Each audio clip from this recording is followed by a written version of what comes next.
Hello नमस्कार साथियों, मैं हूं निर्मल। आप सबका स्वागत है।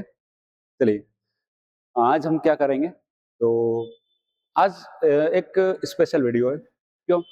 क्योंकि अभी नेक्स्ट वीक आपका सोशल साइंस का एग्जाम है और अभी तो आप पढ़ोगे नहीं, वैसे मुझे पता है, लेकिन जब भी आप वीडियो देखोगे ना, आपको बहुत फायदा मिलने वाला है। तो मैं ये कह रहा हूँ कि जब वीडियो देखने के बाद ही आप पढ़ोगे ना, आपको मतलब अच्छा रिजल्ट देखने को मिलेगा। चलो, तो इस वीडियो का आधार क्या है? ये जो वीडियो रहेगी ना, पूरी तरह से प्रीवियस ईयर बेस्ड प्रश्नों पर रहेगी। जी हाँ, मैंने क्या किया है, हर एक सब्जेक्ट वाइज और उसके बाद टॉपिक वाइज प्रश्न को उठाया है। प्रश्न मैंने दोनों माध्यम में लिए हैं, इंग्लिश में भी और हिंदी में भी। ठीक है, इसमें मैंने क्या किया है, 2022 से लेकर 25 तक, 2022 से लेकर 25 तक जो आपके वर्तमान सिलेबस में है, वो सारी चीजें मैंने यहाँ पे उठाई है और पीवाई को बेस पर उन सबको सेट कर दिया है। दूसरा, मैंने यहाँ पर एक एग्जाम पैटर्न पूरा एनालिसिस किया, उसके बाद ही ये टॉपिक यहाँ पर इंक्लूड किए और जो क्वेश्चंस है वो भी इंक्लूड किए। बहुत अच्छी वीडियो रहेगी ये लास्ट मिनट की रिवीजन के लिए, और आप इससे ज्यादा स्कोर कर सकते हो।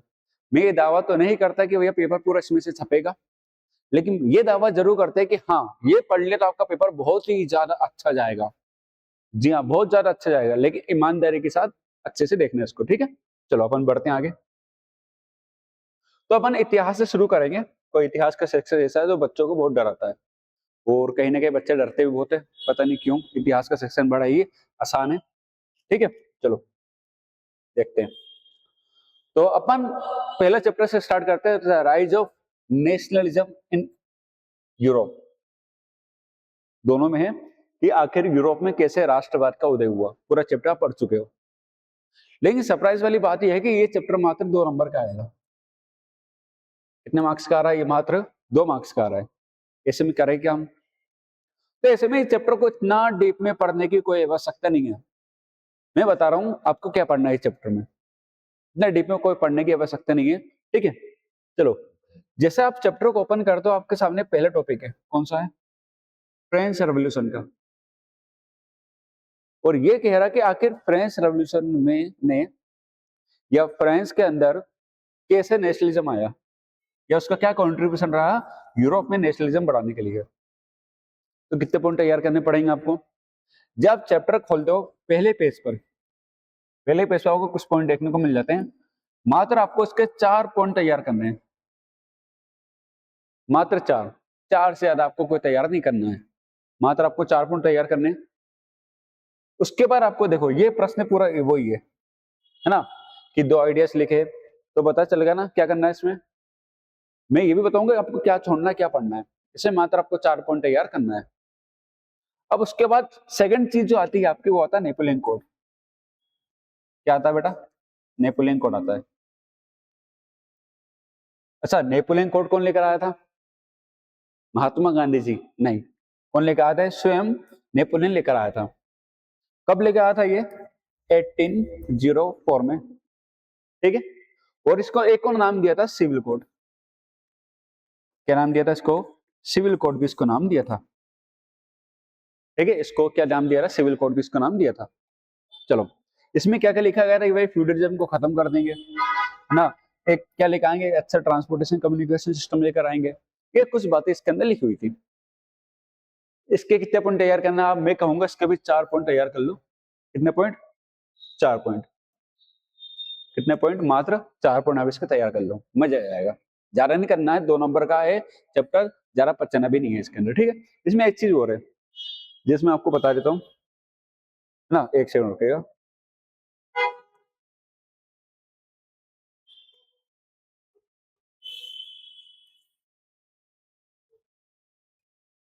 यहाँ देखो, इसके बाद एक चीज और आती है आपकी, इसमें होगा शायद, एक देख लेते हैं आगे। चलो नहीं, हाँ देखो, वियना कांग्रेस, हाँ है। क्या इसमें? वियना कांग्रेस। ठीक है, अब वियना कांग्रेस से पहले आपको एक चीज पढ़नी पड़ेगी, वो है आपका बैटल ऑफ वाटरलू। कौन सा? Battle of Waterloo.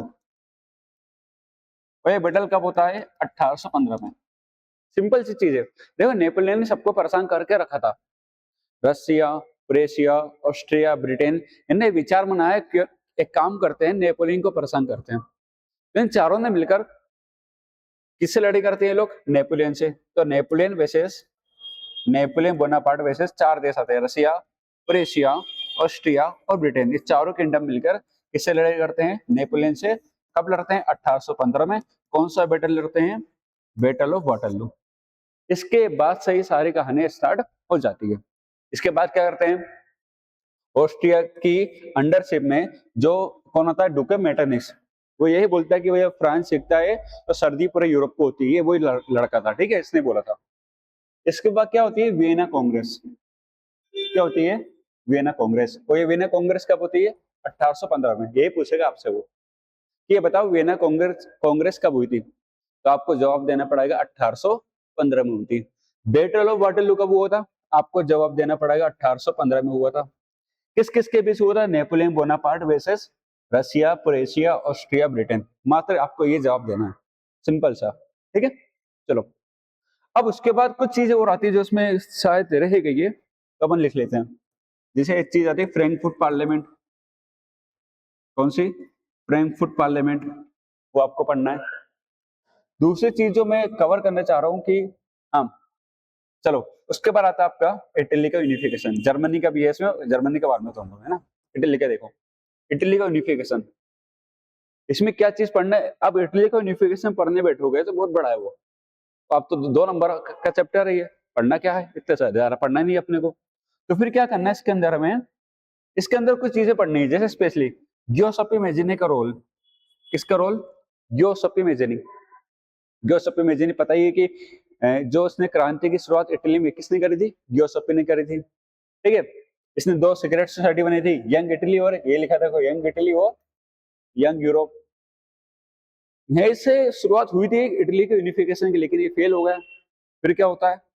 फिर ये रेस्पॉन्सिबिलिटी कौन लेता है? एक मात्र साडियाना पिडमोंट लेता है ना। उसका राजा इमानुएल वेटर लेता है रेस्पॉन्सिबिलिटी की, वे कैसे भी करके हम इटली का यूनिफिकेशन करें। तो सबका रोल इसमें पढ़ना है, सबका रोल पूरा नहीं पढ़ना, एक एक लाइन सबके बारे में। जैसे मैं बता देता हूँ आपको, गियोसेप्पे मैज़ीनी के बारे में एक लाइन पढ़नी है। कौन था? कॉन्कोसिस ने सीक्रेट सोसाइटी का फॉर्मेशन किया था। दूसरा हमें पढ़ना है किसका रोल? जो आपका, हाँ चलो, सार्डियना पिडमोंट का जो राजा था उसका रोल क्या था इसके अंदर। तीसरा जो हमें देखना है इसके अंदर केवर का रोल क्या था? केवर का रोल क्या था? चौथा हमें ये देखना है कि आखिर इटली का यूनिफिकेशन कंप्लीट कब होता है और इटली कितने स्टेट में डिवाइडेड था। पता है कि ऊपर वाला नॉर्थ वाला किसके पास था? मिडिल वाला और साउथ वाला। ये सब आपको पता होना चाहिए, कैसे इसका डिवीजन था, कितनी टोटल स्टेट इसमें थी। बस बेसिक बेसिक चीज, आपको ज्यादा डिफरेंट नहीं पढ़ना है कि वो केवर ने कौन से जूते पहने थे, वो कौन सी तलवार लेकर आया था, है ना। मात्र बेसिक चीजें, बहुत बेसिक रखना है आपको, ठीक है। हर एक चीज को बेसिक रखना है, ठीक है। चलो बढ़ते हैं आगे। अब आता है जर्मनी का यूनिफिकेशन। तो जर्मनी का यूनिफिकेशन कौन से साल में हुआ था पता होना चाहिए आपको। Auto von Bismarck. अब इसमें कितनों का रोल याद रखना है? पहला, अच्छा इसमें एक और रोल भूल गया, इटली में। इटली में देखो आप, गारिबल्डी, गारिबल्डी का रोल क्या था, ये भी आपको विशेष रूप से ध्यान रखना है, ठीक है। आगे बढ़ते हैं। अब आता है इटली का यूनिफिकेशन, ठीक है। इटली का, सॉरी जर्मनी का, सॉरी जर्मनी का यूनिफिकेशन अब आता है। क्या पढ़ना है इसके अंदर, समझते हैं। सबसे पहले आपको ये देखना है कि उस समय जर्मनी का यूनिफिकेशन हुआ था, इसकी रेस्पॉन्सिबिलिटी किसने ली थी? पता है कि भैया प्रेशिया ने ली थी। उसके बाद आपको ये देखना है कि प्रेशिया ने तो ले ली, चलो रेस्पॉन्सिबिलिटी। वहां का राजा कौन था पता होना चाहिए। उसने जिम्मेदारी किसको दी? वहां का जो सीएम था ऑटो वन बिस्मार्क, उसको जिम्मेदारी दी। ये देखो, ऑटो वन बिस्मार्क का रोल बताओ। प्रश्न आया है नहीं है वैसे, ये कट कर दो इसको। भाई आपको पता होना चाहिए, एक आइडिया देने के लिए यहाँ पर अपने प्रश्न को जोड़ा हुआ है कि आपको आइडिया हो जाए क्या पढ़ना क्या छोड़ना है, ठीक है। चलो आगे बढ़ते हैं। अब आता है इंडिया का नेशनलिज्म। ये चैप्टर भैया मैं कहूंगा और स्टार वाला चैप्टर, इसमें से कुछ भी पूछ लेगा वो, कुछ भी उठा के। जितने भी इवेंट हुए कब से लेके कब तक, आपकी बुक में जो इवेंट दिए कहां से दिए? वर्ल्ड वॉर से लेकर 1942 का क्विट इंडिया मूवमेंट तक सारे दिए आपको, ठीक है। ओके, तो पहला वर्ल्ड वॉर हुआ था, कब हुआ था? 1914 से लेकर 1918 तक चला था। उसका इंडिया पे क्या इम्पैक्ट पड़ा? क्या प्रभाव उसका भारत पे पड़ा पहला विश्व युद्ध का, तो वो आपको पता होना चाहिए, ठीक है, वो आपको पता होना चाहिए। उसके बाद जलियांवाला बाग सीधा लिख दिया इसमें ना। उसके पहले पहले देखो कौन कौन सी कहानी है। उसके बाद कहानी है आपके खिलाफत मूवमेंट ना। खिलाफत से पहले भी है आपकी, जैसे 3 सत्याग्रह हुए थे ना, एक चंपारण, दूसरा खेड़ा, यह पता होना चाहिए तीनों। और खेड़ा के बाद जो तीसरा है आपको पता होना चाहिए, वो है अहमदाबाद मिल वाला। और तीनों में किसका रोल था? महात्मा गांधी जी का। और महात्मा गांधी जी कौन सा आइडिया लेकर आए थे? आइडिया ऑफ सत्याग्रह। ये आपको पता होना चाहिए विशेष रूप से, ठीक है। उसके बाद क्या होता है? रोलर गेट आता है। और रोलर गेट के बाद क्या आता है आपका? पेन कलर चेंज करते हैं मैंने, अच्छा लगा। चलो ठीक है। रोलर गेट के बाद क्या आता है आपका? जलियांवाला बाग मैसेकर। जलियांवाला बाग मैसेकर, ये देखो, जलियांवाला बाग हत्याकांड, ठीक है, विश्व युद्ध का भारत पे प्रभाव, ये आपको पता होना चाहिए विशेष रूप से, ठीक है। चलो आगे बढ़ते हैं। आगे क्या वही देखो लिखा हुआ मैंने, खिलाफत मूवमेंट, उसके बाद शुरू हो रहा नॉन कोऑपरेशन मूवमेंट। मैं आपको एक पेपर लिख करके बता देता हूँ। चलो, एक आपका सिविल डिसोबीडियंस मूवमेंट और दूसरा आपका नॉन कोऑपरेशन मूवमेंट। इसमें से हर साल एक प्रश्न आता है, दोनों में से कोई एक आएगा। या तो आपसे पूछ लेगा सिविल डिसोबीडियंस मूवमेंट, है ना, ये आपसे पूछ लेगा नॉन कोऑपरेशन मूवमेंट। कोई नहीं ज्यादा इंपॉर्टेंट टॉपिक है, और मैं कहूंगा कि यही आपको नंबर दिलवा के देगा, ठीक है। इनको मत छोड़ना बस, भले दुनिया में सबको छोड़ देना, अपना घर बार छोड़ देना, लेकिन इन प्रश्नों को मत छोड़ना, ठीक है। इस टॉपिक को तो मत छोड़ना। नॉन कोऑपरेशन मूवमेंट और सिविल डिसोबीडियंस मूवमेंट सब कुछ पढ़ डालना इसके अंदर, जो जो लिखा है, किसने पार्टिसिपेट किया, उसका रोल क्या रहा, महिलाओं का वो रोल कैसा रहा, सब कुछ पढ़ना, कुछ नहीं छोड़ना, ठीक है इसके अंदर। चलो, ये मैंने बता दिया, दोनों आपको पढ़ना ही है। देखो दांडी मार सब प्रश्न आ चुके हैं ना, इससे प्रश्न आ चुके हैं आपके। ये देखो, माय फ्रेंड भाई पढ़ लेता है, एग्जाम आ रहे हैं, miss Harshin for the will to study. अब मिलता ही नहीं, पता नहीं कहाँ है, मिलेगा कैसे, है ना। जब जुलाई में नहीं मिला तो अब क्या मिल रहा है। चलो ठीक है, अब आता है चैप्टर नंबर 3 ना। सुनो सुनो, एक सेकंड रुकना। अब इसके बाद जो भी इवेंट होता है वो भी पढ़ना आपको। जैसे बता देता हूँ, साइमन कमीशन, साइमन कमीशन पूछ चुके हैं आपसे पहले भी। उसके बाद आपका स्वराज पार्टी, स्वराज पार्टी। उसके बाद मैं देखूंगा आपका स्वराज पार्टी हो गया, साइमन कमीशन होगा, लाहौर सेशन बड़ा ही इंपॉर्टेंट है, क्योंकि इसमें बताया गया कि आखिर हम 26 जनवरी के दिन ही रिपब्लिक डे सेलिब्रेट क्यों करते हैं, ठीक है। उसके बाद आपका आता ही है सिविल डिसोबीडियंस मूवमेंट, ठीक है। तो महात्मा गांधी जी को मौका मिल गया था कुछ बड़ा करने का। फिर इसके बाद गांधी ड्रीम पेट होता है, और वहीं से क्या कहानी पलट जाती है, और पूरा जो आंदोलन है बंद कर दिया जाता है। ओके, चलो, डिमांड्स क्या थी वो सब आपको पता होना चाहिए। अब आता है chapter number 3, making of a global world. ये पूरा वैश्विक विश्व का निर्माण कैसे हुआ, बड़ा आसान चैप्टर है भी, ठीक है। इसमें जो पहला टॉपिक है सिल्क रूट, मैं ये समझता हूँ बहुत इंपॉर्टेंट टॉपिक है ये। तो ये हर साल कहने के सिल्क रूट आपसे पूछ रहा है वो, ठीक है। क्या पूछ रहा है आपसे वो? सिल्क रूट के बारे में पूछ रहा है। चलो, सिल्क रूट के इंपोर्टेंस क्या है ये भी पता होना चाहिए आपको, बता दिया मैंने पहले ही। इंडेंजर्स लेबर, बंधुआ मजदूरी। पहले क्या होता है कि एजेंट घूमते रहते थे भैया, भारत वैसे गरीब देश, कि आओ भाई हम तुम्हें बढ़िया दुबई भी लेके चलेंगे, वहां बड़ी ऊँट ऊँट पे बैठना ना, बढ़िया वो बना देंगे तुम्हें, ठीक है। तो बेचारों को लालच दे दिया, ले गए, तो उनकी हालत वो खराब कर दी। तो ये बंधुआ मजदूरी आ चुका पहले भी, है ना, आ चुका ये, ठीक है। 2 कॉसेस बताओ, रीजन बताओ, रीजन भर भर के लिखे आपकी किताबों में। ग्रेट डिप्रेशन मतलब महामंदी, महामंदी यही, तो क्या उसका प्रभाव रहा? बड़े आसान है, ठीक है, ये पूछ चुके थे 22 में 25 में। अब आता है Bretton Woods. Sir Bretton Woods की वजह से किसका गठन होगा? डब्ल्यूटीओ का, सॉरी, हाँ, आईएमएफ का कि डब्ल्यूटीओ, चलो ठीक है डब्ल्यूटीओ। अब आता है चैप्टर नंबर 4, प्रोटोस्टलाइजेशन। अच्छा, इस चैप्टर में ज्यादा मैं बताया नहीं, बट ठीक है, जितना मैं आपको बता रहा हूँ मोर देन सफिशिएंट है। जैसे इसमें कुछ चीजें रह गई है शायद, देखते हैं एक बार। ग्रेट डिप्रेशन होगा आपका,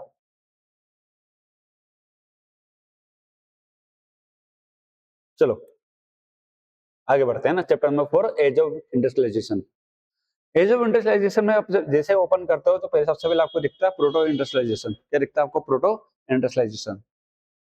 क्या हुआ था, जैसे फैक्ट्री सिस्टम गया, इंडस्ट्री सिस्टम तो बाद में आया, उससे पहले तो क्या करते थे, मर्चेंट हर जगह घूमते थे। मर्चेंट क्या करता था, हर जगह जाता था, ये सही बनवा लिया, सही बनवा लिया, सही बनवा लिया, लेके कहाँ ले जाता था, लंदन। लंदन में क्या था, बहुत बड़ा ट्रेडिंग सेंटर था, वहां जाके सारी चीजें ही किया करता था। ठीक है, अब आता है इंडस्ट्रियल रेवोल्यूशन हुआ।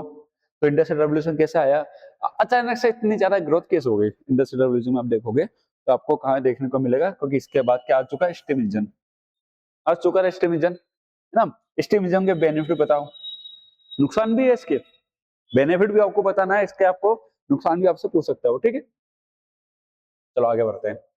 फैक्ट्री सिस्टम में कैसे वर्कर्स काम करते थे, हैंडलूम प्रोडक्शन सर्वाइव। अच्छा मेरे पास सुनो, एक प्रश्न को रहा कि महिलाओं को कैसे नेगेटिव इम्पैक्ट पड़ा महिलाओं के ऊपर ना, महिलाओं का एक ओपिनियन क्या देखने को मिलता है इसके ऊपर, प्रोडक्शन के ऊपर, जब मशीन आ गई थी उसके बाद की कहानी है। ठीक है, चलो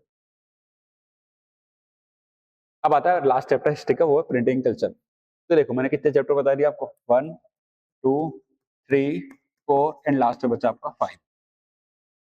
हिस्ट्री ऐसी चीज है, जितना सटीक तक से आप पढ़ोगे उतना ज्यादा नंबर लेके आओगे। जैसे पूछा आपसे भैया कौन से ईयर में प्रिंटिंग प्रेस आया था, मत करना, ये तो फालतू चीजें हैं। ब्लॉक प्रिंटिंग क्या होती है वो देख लेना एक बार। ठीक है,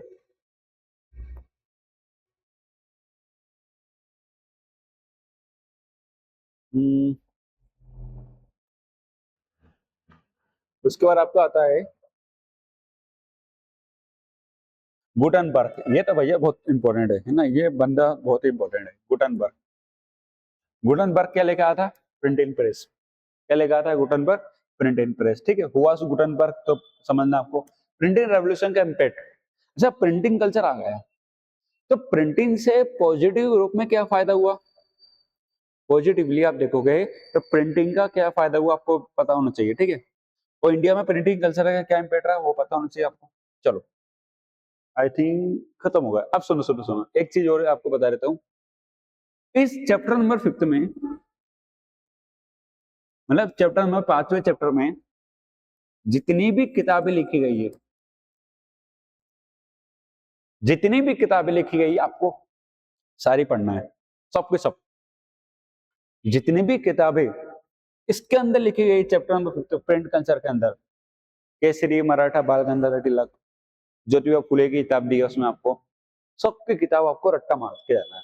एक किताब आपकी फिक्स आनी है, एक किताब क्या है वो फिक्स आनी ही आनी है। ठीक है, चलो चलो, और ये भी हो रहा होगा भाई, तो जो पढ़ के जाते हैं वो एग्जाम में आ नहीं रहा है, जो नहीं पढ़ के जा रहा वो डेफिनेटली आ रहा है, बच्चों के साथ हो चुका बेचारों के साथ। अभी केमिस्ट्री का पेपर हुआ है ना, कुछ फिजिक्स का पोर्शन ऐसा आ गया, और अभी मैथ में आप देखोगे सीबीएसई का कुछ ऐसा हो गया, तो आपके साथ ना हो, इसलिए अपन ये वीडियो बना के ला रहे हैं। ठीक है, चलो आगे बढ़ते हैं।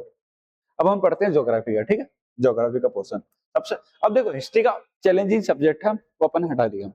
अब 3 ऐसे सब्जेक्ट है, इस पे स्ट्रॉन्ग कमांड कर लो, मैं कह रहा हूँ आपका मतलब भला हो जाएगा। क्यों भला हो जाएगा, क्योंकि आपको चाहिए कितने नंबर, 75 नंबर चाहिए, 75 ही चाहिए, लाने 75 ही आपको। यदि मैं थोड़ा सा हिस्ट्री को साइड कर दूं, हिस्ट्री को साइड नहीं करना है वैसे, यदि आप होता है ना किसी को याद ही नहीं होती, कितना भी जोर लगा ले, बस हिस्ट्री प्लस आप इसको इसमें करोगे, बाकी चीजों में आराम से कर लोगे। कैसे कर लोगे देखो, चलो करवाते हैं तुम्हारा। मैं तो कह रहा हूँ मैंने जो वीडियो बनाई उसका आराम से 75 पे टच कर लोगे, 70 टच कर लोगे, 75 तो नहीं। ठीक है, चलो समझते हैं। रिसोर्स एंड डेवलपमेंट यानी संसाधन एवं विकास। जैसा आप चैप्टर ओपन करते हो ना, सबसे पहले आपको दिखता है टाइप ऑफ रिसोर्स, वही पढ़ के आना। रिसोर्स के प्रकार, एक छोटा सा टेबल दिया है, लेकिन उससे एक प्रश्न पक्का है, पक्का पक्का आया है, मतलब पक्का पक्का आया देता है वो, एक प्रश्न आराम से क्या आपका पक्का है। रिसोर्स प्लानिंग पता होना चाहिए आपको, मात्र 3 स्टेप में आपके 3 स्टेप दिए रिसोर्स प्लानिंग की, वो आपको पता होना चाहिए। अब सुनो, रिसोर्स का कंजर्वेशन, जैसे रिसोर्स के कंजर्वेशन के बारे में बात करते हैं, एक आता है आपका रोम क्लब, और दूसरा आता है आपका क्या, पहला आता है रोम क्लब, जो दूसरा चीज आती है वो आती है अपनी अर्थ समिट। तो मैं कह रहा हूँ कि पिछली बार आता है रोम क्लब, इस बार आ रहा है अर्थ समिट। पिछली बार क्या आया था आपका रोम क्लब, इस बार क्या आ रहा है आपका अर्थ समिट। अब रिसोर्स के टाइप की बात कर रहे हो, अब रिसोर्स के यूज की बात करो, अब रिसोर्स के प्लानिंग की बात करो, तो आपको बात करनी पड़ेगी किसकी, रिसोर्स को बचाने की भी, यानी रिसोर्स के कंजर्वेशन की भी आपको बात करनी पड़ेगी। उसके बिना तो बात होगी नहीं, आपको बात करनी ही पड़ेगी विशेष रूप से, ठीक है, किसकी? कंजर्वेशन ऑफ रिसोर्स की। चलो बहुत बढ़िया, आगे समझते हैं चीजों को। चलो हाँ, एक चीज और भूल गए, सोइल। सोइल सोइल भैया, मिट्टी, तो मिट्टी के बिना तो चैप्टर क्या अधूरा है। मिट्टी तो अपन कैसे छोड़ सकते हैं? सोइल, सोइल पढ़ के आना भैया। Black soil, alluvial soil, red soil, laterite soil, सारी सोइल आपको पढ़ के जाना। यदि आप सोइल पढ़ के नहीं जाओगे तो आपका बंडा खार, ठीक है, क्या हो जाएगा? पूरा बंडा खार। क्यों? मैं बोलता हूँ कि सोइल की, मिट्टी के बिना तो चैप्टर प्रिंट हो गए नहीं, मतलब आपका पेपर ही प्रिंट नहीं हुआ होगा। तो सोइल के बिना तो मिट्टी, भैया मिट्टी पढ़ के जाना है ना, ना मिट्टी खा के नहीं पढ़ के जाना है। वो सोइल का कंजर्वेशन कैसे करना है ये भी आपको पता होना चाहिए। आगे बढ़ते हैं। अब आता है second chapter, wild life, forest and wild life resource, one and one जीव संसाधन। चलो पहला करते हैं बायोडायवर्सिटी। जैव विविधता क्या होती है, प्रश्न पूछ चुके हैं आपसे, सिंपल सा प्रश्न है, जैव विविधता मतलब इतना बेसिक बच्चों वाला सवाल है। तो इंडेंजर स्पीसीज हटा दिया सिलेबस से, पूछेंगे नहीं तुमसे, 2023 से पूछा होगा टाइम पे। चलो अब सुनना, इसमें क्या क्या पढ़ना है आपको, कुछ बहुत कम चीजें पढ़ना है। फॉरेस्ट बचाना कैसे, तो कंजर्वेशन कैसे करना है इसका। तो कंजर्वेशन तीन चार तरीके से किया हुआ है इसमें अंदर, ठीक है। एक्ट बना दिया, forest conservation act, wild life and protection act 1972, ठीक है। एक्ट बता दिया उसमें, एक्ट के बारे में दो तीन चीजें आपको पता होनी चाहिए, ज्यादा नहीं, मात्र दो से तीन चीजें आपको पता होना चाहिए। उसके बाद जो आता है protect forest, reserve forest, unclassified forest पढ़ना है आपको, और कुछ आंदोलन के छोटे मोटे पढ़ना है आपको। और एक है joint forest management, joint forest management आ चुके हैं ना इनसे प्रश्न, ज्वाइंट फॉरेस्ट मैनेजमेंट से आ चुका है आपका, कम्युनिटी फॉरेस्ट कंजर्वेशन से प्रश्न आ चुका है, एक्ट से प्रश्न आ चुका है, प्रोटेक्ट फॉरेस्ट कौन से होते हैं, रिजर्व फॉरेस्ट कौन से होते हैं, अनक्लासिफाइड फॉरेस्ट कौन से होते हैं, इससे भी प्रश्न आपका आ चुका है और आने की संभावना बहुत ज्यादा है भविष्य में भी, ठीक है। चलो अब आता है तीसरा चैप्टर। चैप्टर तो इतना सरल है ये कि भगवान कसम क्या बोला इस चैप्टर के बारे में। पानी की कमी क्या होती है, पानी की कमी क्या होती है, मल्टीपर्पज प्रोजेक्ट क्या होते हैं, जितने भी आपकी किताब में मल्टीपर्पज प्रोजेक्ट दिए सबको रट्टा मार लो। और हाँ एक चीज वो बता रहा हूँ मैं, जो फॉरेस्ट वाले चैप्टर उसमें आपको कुछ चैप्टर में नेशनल पार्क दिए हैं, राष्ट्रीय नेशनल पार्क, हाँ नेशनल पार्क ही है, हिंदी इंग्लिश सब एक ही होता है ना। चलो वो पढ़ना आपको। अब आगे बढ़ते हैं, चैप्टर नंबर 4। चलो ये तो होगा, डैम पढ़ना आपको सारे जितने भी डैम दिए, ठीक है चैप्टर में। चलो चैप्टर नंबर 4 एग्रीकल्चर। पहला चीज पढ़ना है आपको टाइप्स ऑफ फार्मिंग। ये सिंपल से पूछेंगे, बताओ भैया ये कौन सी फार्मिंग का एग्जाम्पल है। दूसरा type of crop, type of crop पूछ लेंगे आपसे, है ना, फसल के प्रकार बताओ। तीसरा आप जो पूछेंगे, तीसरा आपसे जो पूछेंगे वो पूछेंगे मेजर क्रॉप, प्रमुख फसलें, गेहूं है, चावल है, सोयाबीन है, जितनी भी किताबें जितनी फसल दी है ना उनको अपने टेबल में तैयार कर लेना इस प्रकार से। वैसे टाइम नहीं मत करो कुछ भी तैयार, पर यदि आपने टेबल बनाया हो तो बहुत अच्छी बात है, टेबल में तैयार कर लेना, चीजें सारी क्लियर हो जाएंगी, ठीक है। आगे बढ़ते हैं। अब आता है चैप्टर नंबर 6 इंडस्ट्री वाला। देखो सिंपल है, पहला है कि इंपोर्टेंस ऑफ इंडस्ट्री, ये पढ़ना है। जितनी भी टाइप की इंडस्ट्री दी है, जैसे कोट, जैसे आपका एग्रो बेस्ड इंडस्ट्री दी है, मिनरल बेस्ड इंडस्ट्री दी है, मतलब खनिजों पे आधार इंडस्ट्री दी होगी आपको, ठीक है। या फसल मतलब खेतों पे आधार जो इंडस्ट्री है उनके बारे में पढ़ना आपको, और इनसे होने वाले पोल्यूशन, इनसे होने वाला प्रदूषण और इन पोल्यूशन से कैसे बचा जाए, आपको ऐसा पढ़ना है, ठीक है, आपको ऐसा पढ़ना पड़ेगा। चलिए आगे बढ़ते हैं। अब आता है last chapter, life line of national economy. देखो इसमें तीन तो चीजें पढ़नी है, कौन कौन सी, चार चीज सॉरी, रेलवे, रोडवे, एयरवे और वाटरवे। यदि कोई एक प्रमुख रेलवे दिया है तो उसके बारे में आपको जानकारी होनी चाहिए, इन तीनों का यूज क्या है, इन तीनों में कमियां क्या है, इन कमियों को कैसे दूर किया जा सकता है, आपको सब कुछ पता होना चाहिए, ठीक है। प्रमुख रोड कौन से दिए तो वो पढ़ना आपको, है ना। प्रमुख हवाई अड्डे दिए होंगे, है ना, वो वाटरवे, जैसे नेशनल वाटरवे 1, नेशनल वाटरवे 2, कुछ तरह से आपको नेशनल वाटरवे भी दिए होंगे, ठीक है। चलो भाई ये इसका आगे, और इंटरनेशनल ट्रेड भी पढ़ लेना आप चाहो तो। चलो ये खत्म, ये नहीं पढ़ के गए ना तो ये खेल आपका इंतजार कर देंगे, ठीक है। हाँ, पढ़ के जाना है। चलो सिविक्स, देखो मैंने आपको हिस्ट्री बता दी है, ज्योग्राफी बता दी है, अब आते हैं सिविक्स के ऊपर। ठीक है, सिविक्स में जो पहला चैप्टर वो है सत्ता की साझेदारी या power sharing. Power sharing, power sharing की आवश्यकता क्यों है पता होना चाहिए। जो पॉइंट्स में आंसर है ना वही इसका आंसर है। ठीक है, ज्यादा कंफ्यूज मत होना ना, जो आपने पॉइंट में तैयार किया ना वो इसका आंसर है। बेल्जियम मॉडल आता है भैया, या तो बेल्जियम मॉडल आएगा। अच्छा, दो केस दिए इसमें, एक दिया बेल्जियम का केस और दूसरा दिया श्रीलंका का केस। एक कौन सा दिया बेल्जियम का केस और दूसरा कौन सा दिया श्रीलंका केस। आपको दोनों में से कोई पढ़ना है, दोनों ही पढ़ के जाना, दोनों में से कोई एक आएगा। दोनों ही पढ़ के जाना, लेकिन दोनों में से कोई एक प्रश्न जरूर आपका आएगा। ठीक है, चलो अब आता है दूसरा चैप्टर फेडरलिज्म का। बड़ा इंपॉर्टेंट चैप्टर है भाई साहब, इसमें से कुछ चीजें मैं ऐसे बता दूं कंफर्म है, कंफर्म एकदम। ठीक है, फेडरलिज्म को डिफाइन करो, इसके क्या फीचर्स है वो डिफाइन करो। अच्छा मेरी बात सुनो, इसको अच्छे से लेना 2 से 3 लाइन में। इसके फीचर पे कितने फीचर्स लिखे ना सारे पढ़ लेना, सारे के सारे फीचर कर डालना। जैसे अभी पढ़ाएंगे, अभी नया सेशन आया है तो अपन नए 10वीं वालों के लिए पढ़ाएंगे। अभी इसके एक वीडियो और आएगी ना जिसमें हम डिटेल में एक्सप्लेनेशन करेंगे सबका, है ना, डिटेल में एक्सप्लेन करेंगे एक ही वीडियो में पूरे एसएसटी कंप्लीट। वो आएगी आपको सैटरडे को, है ना, शनिवार को आएगी, पेपर आएगा उसका 1-2 दिन पहले। लिंग्विस्टिक स्टेट, चलो सुनो इसमें क्या क्या पढ़ना है। पहला फेडरलिज्म क्या होता है ना। दूसरा फेडरलिज्म को अपनाने के 2 रूट बताए गए आपकी किताब में, वो पढ़ना है। तीसरा आपको पढ़ना है फीचर्स, इंडिया में किस प्रकार से फेडरलिज्म को अपनाया गया है। चौथा आपको पढ़ना है हमारी लैंग्वेजेस। अच्छा लैंग्वेजेस कौन से पढ़ना है, ऑफिशियल लैंग्वेज, नेशनल लैंग्वेज है नहीं जो एक भी, और दूसरा शेड्यूल लैंग्वेज, तीसरी शेड्यूल लैंग्वेज सॉरी। और एक को पढ़ना है आपको यूनियन लिस्ट, स्टेट, और पढ़ना है आपको कॉन्करेंट। क्या पढ़ना है आपको, कॉन्करेंट पढ़ना है। ठीक है, यूनियन लिस्ट पढ़ना है, स्टेट लिस्ट और कॉन्करेंट लिस्ट। वो लास्ट जो मोस्ट इंपोर्टेंट टॉपिक है वो पंचायती राज। ठीक है, लगा लो उसमें स्टार लगा लो, है ना, पंचायती राज। अब आता है अगला चैप्टर जेंडर डिवीजन। सुनो सुनो सुनो, इतना बहुत सिंपल है, अच्छी सी चीज है। बस आपको 2 चीज पढ़नी, 2 डिवीजन, एक लेबर के बेस पर और दूसरा जो डिवीजन पूछा गया है वो है सोशल। लेबर के आधार पर 2 डिवीजन, एक मेल और फीमेल। ये पुरुष और महिला। ठीक है, सोशल में कास्टिज्म, देखो यही पूछा गया अभी तक। जेंडर डिवीजन क्या होता है, कम कैसे किया जा सकता है, कम्युनल पॉलिटिक्स क्या होती है, पढ़ लेना चाहो तो कास्ट इनइक्वालिटी क्या होती है, फीचर्स बताओ कास्ट इनइक्वालिटी के, है ना। ये सब क्या है, सोशल है। देखो मेरी बात सुनो, समझ, एक सेकंड रुकना।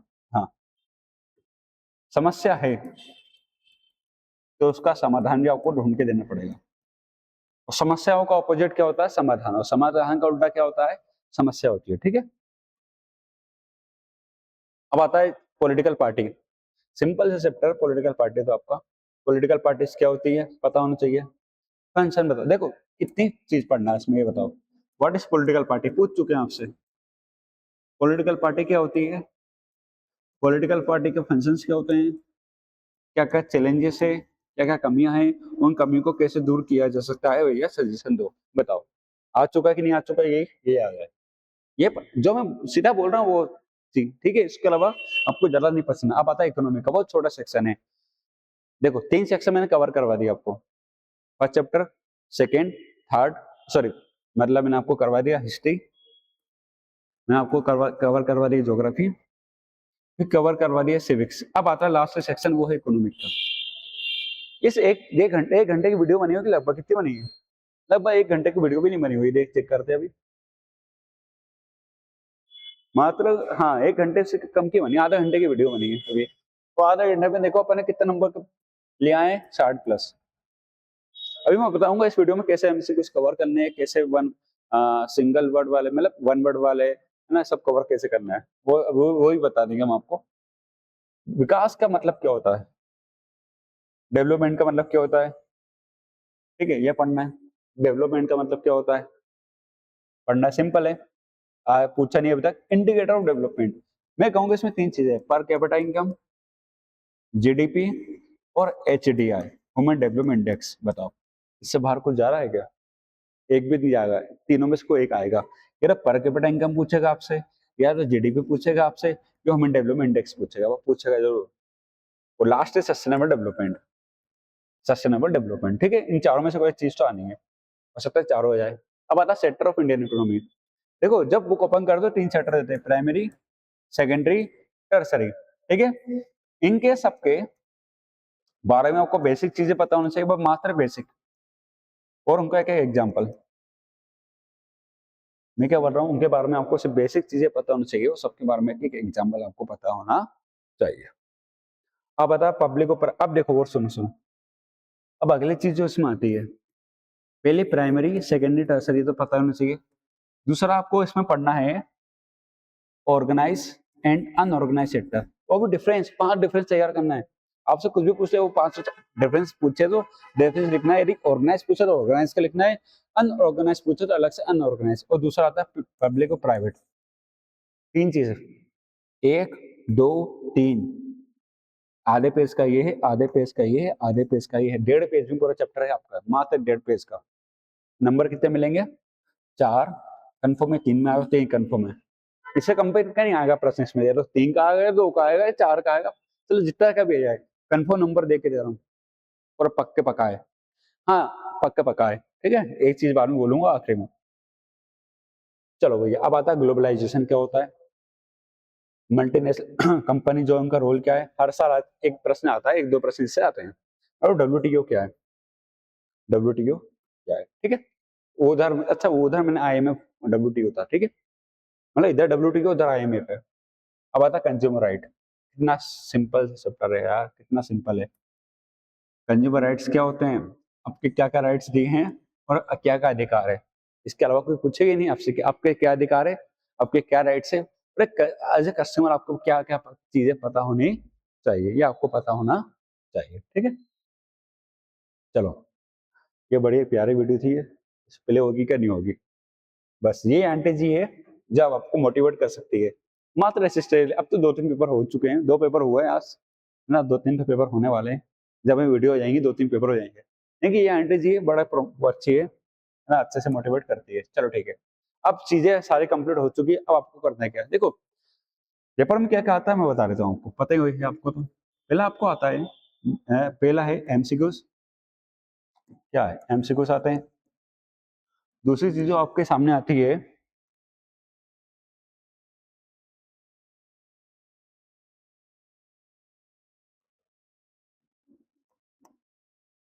चलो दूसरी चीज जो आपके सामने आती है वो ट्रू फॉल्स आते हैं। मैं गलत हूँ क्या? नहीं हूँ ना। फिल इन द ब्लैंक्स आते हैं।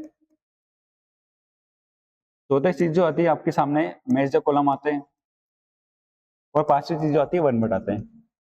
फिर आते हैं वेरी शॉर्ट, शॉर्ट और लॉन्ग, और लास्ट में आता है एक मैप। ये सब चीज आपके सामने आती है। पेपर कितना मार्क्स से होता है? 75 नंबर का पेपर होता है। सिंपल सी सारी चीजें आती है।